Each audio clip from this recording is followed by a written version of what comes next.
صحیح بخاری حدیث نمبر 324۔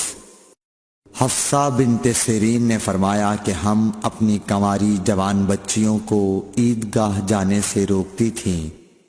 پھر ایک عورت آئی اور بنی خلف کے محل میں اتری، اور انہوں نے اپنی بہن ام عطیہ کے حوالے سے بیان کیا، جن کے شوہر نبی اکرم صلی اللہ علیہ وسلم کے ساتھ 12 لڑائیوں میں شریک ہوئے تھے، اور خود ان کی اپنی بہن اپنے شوہر کے ساتھ 6 جنگوں میں گئی تھیں۔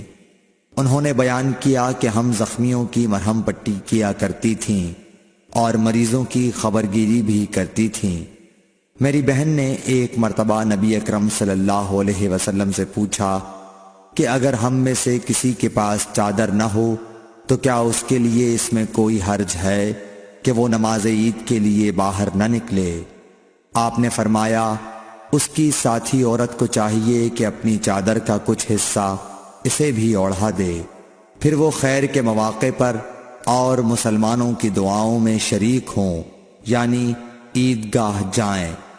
پھر جب ام عطیہ آئیں تو میں نے ان سے بھی یہی سوال کیا۔ انہوں نے فرمایا، میرا باپ آپ پر فدا ہو، ہاں آپ نے یہ فرمایا تھا۔ اور ام عطیہ جب بھی حضرت صلی اللہ علیہ وسلم کا ذکر کرتی تو یہ ضرور فرماتی کہ میرا باپ آپ پر فدا ہو۔ انہوں نے کہا، میں نے آپ کو یہ کہتے ہوئے سنا کہ جوان لڑکیاں، پردے والیاں اور حائضہ عورتیں بھی باہر نکلیں اور مواقع خیر میں اور مسلمانوں کی دعاؤں میں شریک ہوں، اور حائضہ عورت جائے نماز سے دور رہے۔ حفصہ کہتی ہیں، میں نے پوچھا، کیا حائضہ بھی؟